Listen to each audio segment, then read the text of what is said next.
할렐루야, 우리 친구들 너무나 반갑습니다. 지난 한 주 잘 보냈나요? 우리 친구들 이제 개학을 해서 새로운 학교에서 또 이렇게 새로운 친구들과 또 이렇게 함께하게 되었는데 우리 친구들 지난 한 주간 어땠는지 모르겠어요.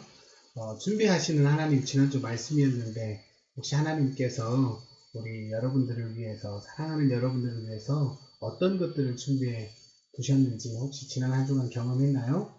날마다 우리가 평생 살아가면서 이 준비하시는 하나님을 꼭 만나면서 살았으면 좋겠습니다. 오늘 2021년 3월 7일 청소년 공동체 예배 이 시간 우리가 함께 찬양함으로 시작하겠습니다.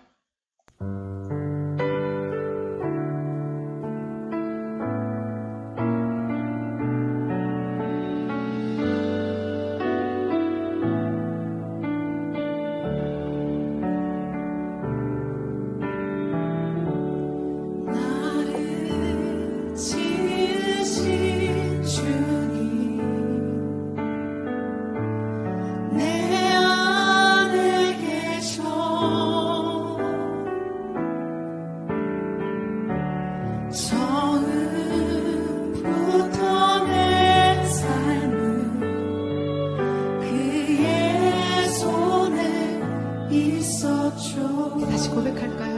나를 지으신 주님, 나를 지으신 주님, 내 안에 계셔.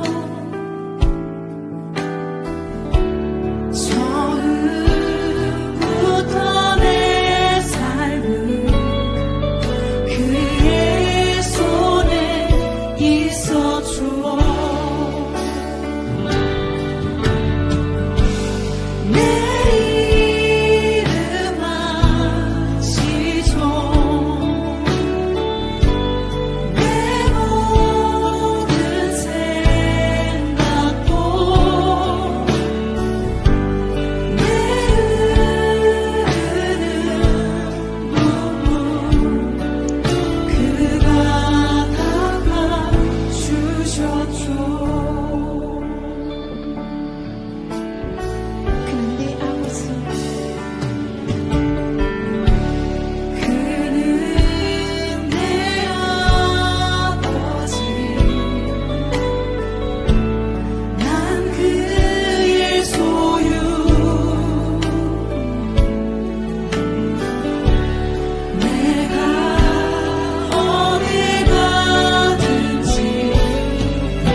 하나님은 우리의 모든 것을 아시는 분이십니다.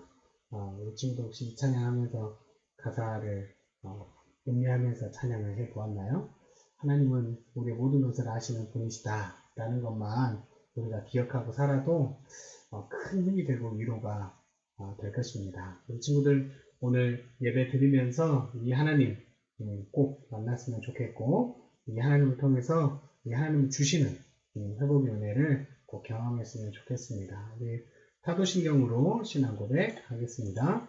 전능하사 천지를 만드신 하나님 아버지를 내가 믿사오며 그 외아들 우리 주 예수 그리스도를 믿사오니 이는 성령으로 잉태하사 동정녀 마리아에게 나시고 본디오 빌라도에게 고난을 받으사 십자가에 못 박혀 죽으시고 장사한 지 사흘 만에 죽은 자 가운데서 다시 살아나시며 하늘에 오르사 전능하신 하나님 우편에 앉아 계시다가 저리로서 산자와 죽은 자를 심판하러 오시리라.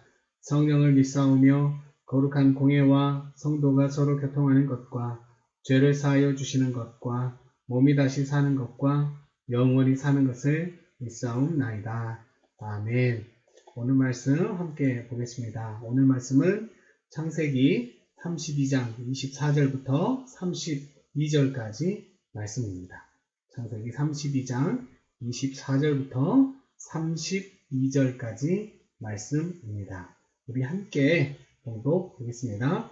야곱은 홀로 남았더니 어떤 사람이 날이 새도록 야곱과 씨름하다가 자기가 야곱을 이기지 못함을 보고 그가 야곱의 허벅지 관절을 치매 야곱의 허벅지 관절이 그 사람과 씨름할 때에 어긋났더라. 그가 이르되 날이 새려하니 나로 가게 하라. 야곱이 이르되 당신이 내게 축복하지 아니하면 가게 하지 아니하겠나이다. 그 사람이 그에게 이르되 내 이름이 무엇이냐? 그가 이르되 야곱이니이다. 그가 이르되 내 이름을 다시는 야곱이라 부를 것이 아니요 이스라엘이라 부를 것이니 이는 내가 하나님과 및 사람들과 겨루어 이겼음이니라. 야곱이 청하여 이르되 당신의 이름을 알려주소서. 그 사람이 이르되 어찌하여 내 이름을 묻느냐 하고 거기서 야곱에게 축복한지라. 그러므로 야곱이 그곳 이름을 브니엘이라 하였으니 그가 이르기를 내가 하나님과 대면하여 보았으나 내 생명이 보존되었다 함이더라. 그가 브니엘을 지날 때에 해가 돋았고 그의 허벅다리로 말미암아 절었더라.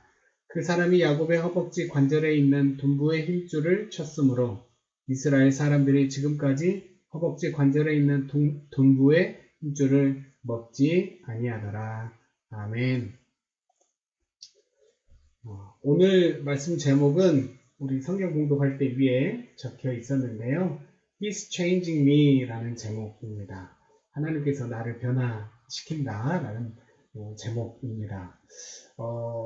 여러분 경쟁하면 떠오르는 상황이 있습니까? 경쟁하면 떠오르는 그림. 어떤 친구는 경쟁하면 달리기에서 이렇게 막 경쟁하는 것. 혹은 이제 학생이다 보니까 시험 그리고 대학 여러 가지 이미지가 떠오를 수 있을 겁니다.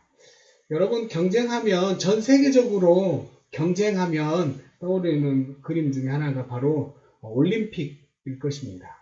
4년에 한 번씩 나라들을 돌아가면서 그동안 열심히 훈련했던 것들을 그 올림픽이라는 그곳에서 우리 선수들이 경쟁하는 것입니다. 그래서 올림픽에서 1등이 된다는 것은 곧 어떤 의미예요? 경쟁에서 1등 했다는 의미는 내가 세계에서 가장 이것을 잘한다. 지금 현재 가장 잘하는 사람이다. 라는 것을 의미한다고 할 수 있겠습니다. 그래서 이제 올림픽 진행을 하게 되면 아마 이런 거 많이 봤을 거예요. 어떤 사람이 이 사람은 나가면 무조건 경쟁해서 무조건 1등 할 거야. 무조건 1등 할 거야 했는데 그만 1등을 하지 못한 거예요. 그러면 그 사람이 결승전에서나 아니면 그 전에 져서나 이렇게 하면 그 사람에게 인터뷰를 하면 되게 힘들어하고 죄송하다고 말하고 당연히 1등을 해야 되는데 그러지 못해서 죄송하다, 미안하다 이렇게 하는 그런 것들을 보았을 것입니다. 경쟁에서 1등을 한다는 것은 큰 의미가 있는 것 같습니다. 특별히 이런 운동선수들에게는 더더욱 그런 것 같습니다. 정기적으로 이렇게 겨루니까 말이죠. 그래서 이 경쟁이라는 의미가 너무 강해지다 보니까 사람들이 1등하고 싶어서 어떤 일들이 일어나요? 올림픽 때에 금지한 것들이 있는데 금지 약물 아니면 반칙 이런 것들을 통해서 어떻게 해서든지 내가 금메달을 따고 말겠다라고 하는 일들이 종종 일어납니다. 그래서 그런 사람들은 금메달을 어떻게 그 순간에 이렇게 속에서 땄지만 나중에는 금메달을 박탈당하는, 다시 빼앗겨버리는 그런 일들도 일어나게 됩니다. 여러분, 1등을 하는 것 여러분 매우 중요합니다. 달리기에서 이기는 것, 시험에서 남들보다 더 잘 보는 것, 결과물을 가지고 지금 얘기할 때 1등 하는 것은 좋을 수 있습니다. 좋습니다. 하지만 여러분, 맹목적으로 내가 무조건 1등을 해야만 한다. 어떻게 해서든지 1등을 해야 된다라는 생각을 가지면 상당히 위험합니다. 왜냐하면 어떻게 해서든지 라는 것이 여러분 너무나 폭넓게 잘못된 방향으로 여러분의 삶을, 우리의 삶을 인도할 수 있기 때문입니다. 어떻게 해서든지 1등 해야 되겠다. 그러면 컨닝을 해도 되고 아니면 다른 사람에게 어떤 불법적인 수단을 사용해서 내가 시험 정보를 얻어서 이렇게 하는 모든 것들이 어떻게 해서든지 1등만 해도 된다고 생각하는 사람들에게는 그럴 수도 있지 라고 할 수도 있는 아주 잘못된 결과물들을 가지고 올 수 있기 때문입니다. 1등 하는 것, 경쟁에서 이기는 것 중요합니다. 하지만 그 결과물이 나오기까지의 과정도 중요합니다. 아니 어쩌면 훨씬 더 중요할 수 있습니다. 그 과정 열심히 하고 충실히 했다면 지금 비록 1등을 하지 못했을지라도 그러한 것들이 다 재산이 되어서 앞으로의 삶을 더욱더 아름답게 빚어갈 수 있게 되기 때문입니다. 오늘 우리가 성경 말씀에서 만나는 사람은 이 경쟁을 아주 좋아하는 사람입니다. 누구보다 더 많은 것을 얻으려고 했고 또한 그 빼앗으려고 했던 사람입니다. 바로 야곱인데요. 우리 친구들 야곱 잘 알고 있을 겁니다. 야곱은 태어날 때부터 경쟁하면서 태어났습니다. 어떻게 태어났어요? 형인 에서가 먼저 태어나니까 자기가 먼저 나가고 싶어서 쌍둥이인데 자기 형의 발 뒤꿈치를 꼭 잡았던 거예요. 먼저 나가지 마! 이런 거예요. 내가 먼저 나갈 거야 하고 이렇게 잡아당겼나 봐요. 그 쌍둥이, 그 태어나는 그 순간에 말이죠. 그래서 그 이름조차도 야곱입니다. 야곱이라는 뜻이 발 뒤꿈치를 잡은 자라는 뜻이에요. 물론 다른 뜻들도 있지만 발 뒤꿈치를 잡았다는 거예요. 얼마나 여러분 승부욕, 경쟁 이런 것들에 태어날 때부터 아마 보여주는 사람이 바로 야곱일 것입니다. 그의 삶은 경쟁하고 또한 그래서 속이고 심지어 얻기 위해서 형을 속이기도 하잖아요. 그래서 내가 경쟁해서 내가 원하는 것을 얻으려고만 했던 그의 삶이 바로 야곱이었습니다. 그런데 오늘 우리가 말씀을 보고 있는데 오늘 말씀에 등장하는 이 야곱이 지금까지 자기가 원했던 것을 얻고 했던 그런 경쟁적인 삶, 아주 뭔가 남들보다 뛰어나다고 생각했던 그런 삶이 아니라 뭔가 지금 위축된 것 같은 그런 상황이라는 것을 우리는 알 수가 있습니다.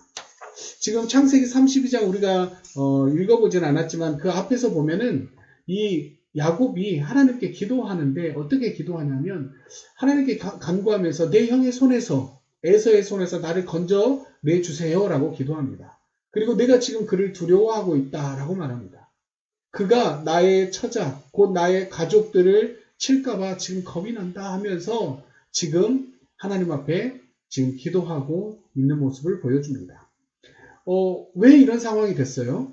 그 전에 야곱이 그 형을 속였잖아요. 장자의 축복을 받기 위해서 형을 속였습니다. 그리고 아버지 이삭으로부터 장자의 축복의 그러한 복을 받은 것입니다.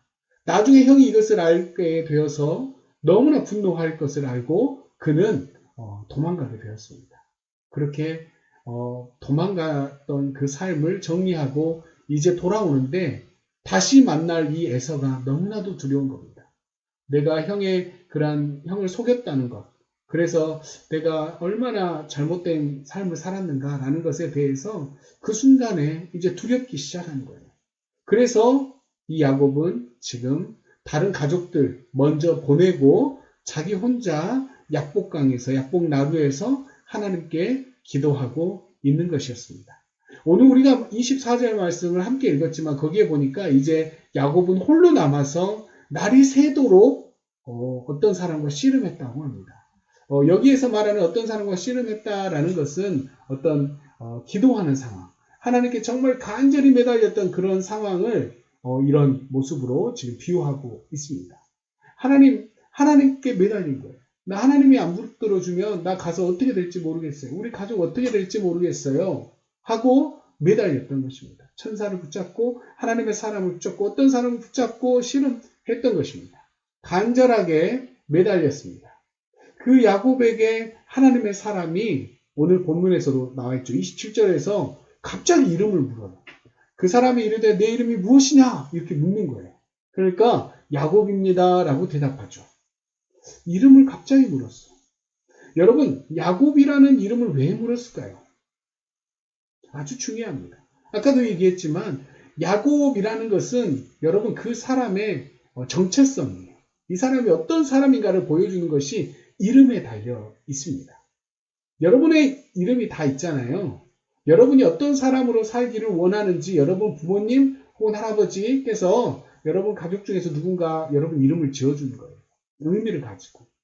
야곱은 어떤 의미가 있다고 했어요? 발 뒤꿈치를 잡았다. 태어날 때부터 경쟁적이었어요. 태어날 때부터 뭔가 내가 원하는 것을 가지려고 했던 그런 사람이었어요. 그래서 그 순간에 야곱이라고 대답하면서 아마 여러 가지 상황들이 생각났을 수도 있었습니다.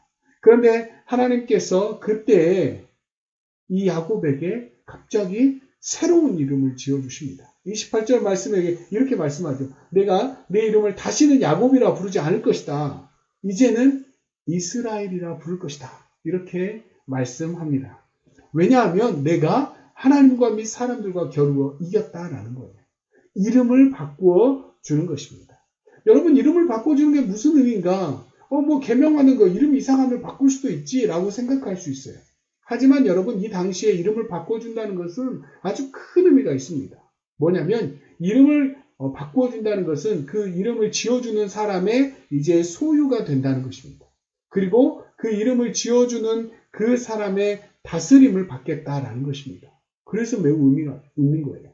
하나님께서 이름을 지어주셨잖아요. 야곱에. 그러니까 이제 야곱은 하나님의 소유라는 의미이고 또 하나님의 다스림을 받는다는 의미가 그 안에 있는 것입니다. 이전까지 야곱은 자기가 원하는 대로 자기가 원하는 것을 취하면서 살았다면 이제는 내가 원하는 대로가 아니라 하나님께서 그를 다스리는 하나님의 소유로 그는 이제 살아가게 된다는 것입니다. 야곱은 쌍둥이 동생으로 태어났습니다. 원래대로 한다면 그 계보, 아브라함의 계보는 아브라함, 이삭, 에서 이렇게 흘러야 합니다. 그런데 어떻게 되죠? 아브라함, 이삭, 야곱으로 갑니다. 하나님께서 이 야곱을 복되게 해주셨어요. 이스라엘이라는 이름으로 바꿔주셨을 뿐만 아니라 실제로 여러분 이스라엘 12지파에 여러분 언제 12지파가 생겨나죠? 바로 이 야곱으로부터 시작됩니다.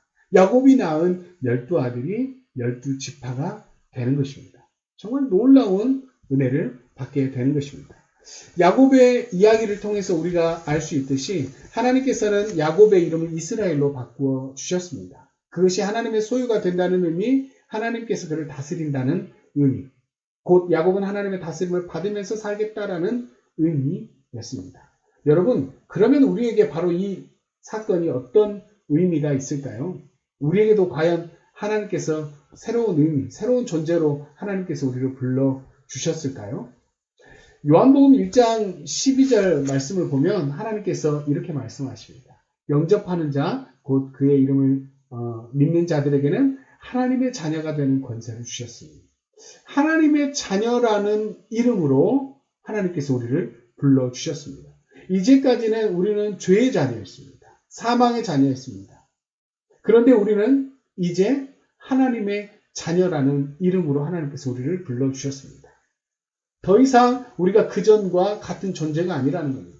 이제는 하나님의 자녀라는 것 안에서 우리는 하나님의 소유이고 하나님의 다스림을 받는 존재가 되었다라는 것을 의미하고 있습니다. 오늘 예배를 드리고 있는 우리 친구들, 모두 하나님의 자녀라는 것을 믿습니까? 아멘. 그렇습니다. 하나님의 자녀라는 이름을 받은 우리 친구들은 이제 이전과는 다른 것입니다. 하나님의 소유가 됐고 하나님의 다스림을 받는 것입니다. 이전까지 내가 원하는 대로 살았고 야곱처럼 경쟁하고 모든 것을 내가 원하는 것을 취하는 것을 위해서 살았다면 이제는 다르게 살 수 있다는 것입니다. 나의 능력이 아니라 하나님께서 나를 불러주셨고 그의 소유로 삼아 주셨기 때문에 가능한 것입니다. 하나님께서 기뻐하시는 삶으로 살 수 있는 것입니다. 여러분, 하나님만 우리를 이렇게 하나님의 자녀다라고 새로운 이름을 붙여준 것은 아닙니다. 여러분, 사도행전 11장 26절에 보면은 세상 사람들이, 이방 사람들이 그 믿는 사람들에게 새로운 이름을 지어줍니다. 붙여줍니다. 그게 뭐냐면 바로 그리스도인입니다. 그리스도인. 여러분, 이름만 딱 단어만 들어봐도 알 것 같지 않습니까? 이게 무슨 뜻이에요? 예수님을 닮은 사람이라는 뜻입니다. 그 당시에 초대교회 당시에 믿는 사람들의 삶을 보니 예수님을 닮은 삶을 살더라. 그래서 그리스도인이라고 이름을 붙여준 것입니다. 초대교회의 그 성도들의 그러한 모습을 보면서 한 번도 그렇게 자신들은 내가 예수 닮았다라고 말하지 않았지만 세상 사람들이 그렇게 붙여준 겁니다. 그들이 예수님을 닮은 삶을 사니까 말입니다. 여러분, 세상 사람들이 볼 때 그들은 정말 실패한 인생처럼 보였거든요. 그렇지만 그들이 예수님을 닮은 삶을 살아가다 보니까 이방 사람들, 세상 사람들이 인정하게 된 거예요. 와, 정말 예수님 닮은 삶을 살고 있구나. 여러분, 우리는 하나님의 자녀입니다. 하나님의 자녀라는 것은 아까도 얘기했지만 우리가 하나님의 소유이고 또 하나님의 다스림을 받는다고 했습니다.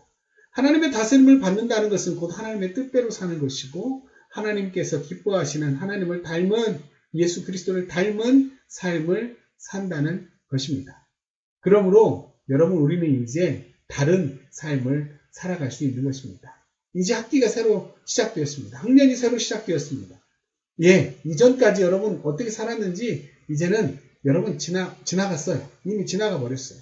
어쩔 수 없어요. 하지만 여러분, 오늘 하나님께서 오늘 이 말씀을 통해서 우리에게 말씀하십니다. 이전과는 다르게 살렴. 야곱아, 이전과 다르게 살렴. 넌 이제 이스라엘이야. 하나님께서 우리에게 말씀하십니다. 누구야? 너 이제는 하나님의 자녀야. 하나님의 자녀로 살아가렴. 너는 이제 그리스도인이야. 예수님을 닮은 자로 살아가렴. 이렇게 말씀하십니다.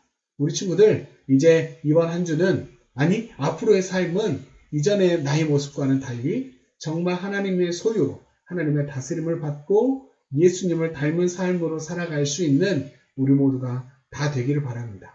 하나님이 우리를 바꿔 주실 것입니다. 기도하겠습니다. 하나님 아버지, 감사합니다. 오늘 말씀 가운데서 하나님께서 야곱을 이스라엘로 바꿔주시고 그의 인생이 달라진 것처럼 하나님, 우리를 하나님의 자녀로 소유로 삼아주시니 감사합니다.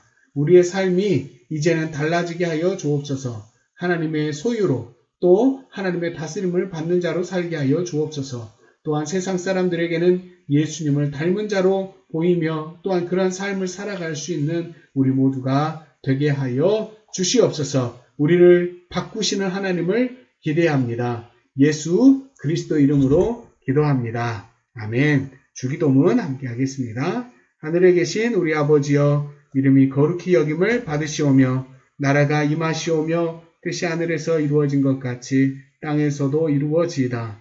오늘 우리에게 일용할 양식을 주시옵고 우리가 우리에게 죄 지은 자를 사하여 준 것 같이 우리 죄를 사하여 주시옵고 우리를 시험에 들게 하지 마시옵고 다만 악에서 구하시옵소서. 나라와 권세와 영광이 아버지께 영원히 있사옵나이다. 아멘. 공동체 소식 전해드리겠습니다. 온라인 예배 우리 친구들 드린 친구들 있습니다. 이 시간에 꼭 예배를 드린 후에는 우리 선생님께 선생님 저 오늘 예배 드렸어요. 온라인 예배 드렸어요. 라고 꼭 톡으로 연락해 주시면 좋겠습니다.